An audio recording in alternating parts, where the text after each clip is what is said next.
మరికొద్ది రోజుల్లో మన దేశ ప్రధానమంత్రి నరేంద్ర మోడీకి 75 సంవత్సరాలు రాబోతున్నాయి. అయితే పుట్టినరోజులు అందరూ జరుపుకుంటారు. అందులో పెద్ద విశేషమేముంది అంటారా? అయితే మీరిది ఖచ్చితంగా తెలుసుకోవాల్సిందే. ఎందుకంటే ప్రస్తుతం ఈ విషయమే దేశ రాజకీయాల్లో సంచలన మార్పును తీసుకురానుంది. ఇంతకీ విషయానికి వస్తే భారతీయ జనతా పార్టీకి సంబంధించి 75 సంవత్సరాలు వచ్చిన తరువాత ఎవరైనా సరే ఇక బీజేపీ పార్టీ నుండి రిటైర్మెంట్ తీసుకోవాలని అనధికారిక నిబంధన కొనసాగుతుంది. కాగా ఈ సంవత్సరం సెప్టెంబర్ 17 నాటికి మోడీకి 75 సంవత్సరాలు రాబోతున్నాయి. ఇప్పుడు ప్రజలందరికీ ఒకటే సందేహం. అదే ఒకవేళ నిబంధనల ప్రకారం నరేంద్ర మోడీ తప్పుకుంటే ఆ పార్టీ యొక్క పూర్తి బాధ్యతలు ఎవరు తీసుకుంటారు అనే విషయం యావత్ దేశంలోని ఆసక్తి నెలకొల్పుతోంది.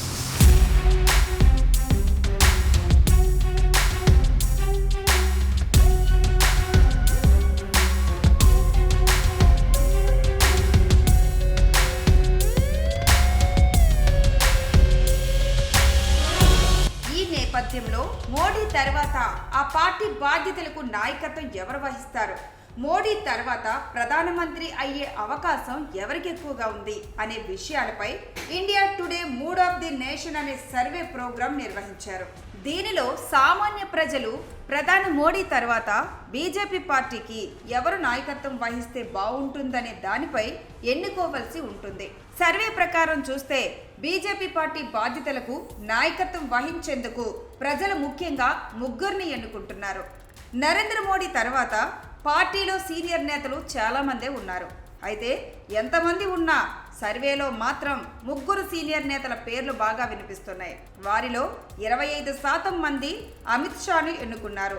అమిత్ షా తర్వాత 19% ఓట్లతో సీఎం యోగి ఆదిత్యనాథ్కు ప్రజల మద్దతు లభించింది. ఇక 13% మంది నితిన్ గడ్కరీకి మద్దతు తెలపగా 10% ఓట్లు పార్టీలో ఇతర సభ్యులకు వచ్చినట్లు సర్వే ప్రకారం సమాచారం అందింది.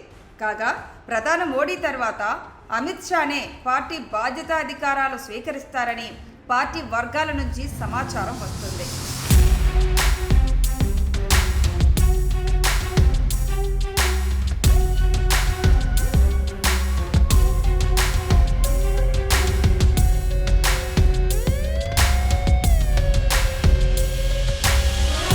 ఒకవేళ బీజేపీ పార్టీ నిబంధనల ప్రకారం నరేంద్ర మోడీ తన 75 ఏళ్లకి రిటైర్మెంట్ తీసుకున్న తర్వాత పార్టీ యొక్క బాధ్యత అధికారాలను చేపట్టేది ఎవరో చూడాలి. మరి సర్వే ప్రకారం అధిక శాతం ఓట్లు వచ్చిన ముగ్గురు సీనియర్ నేతలే కావడంతో తరువాత ప్రధానమంత్రి బాధ్యతలు తీసుకునే అధికారం ఎవరిని వరిస్తుంది అనేది దేశ ప్రజలకు మరింత ఉత్కంఠ కలిగిస్తున్న విషయం.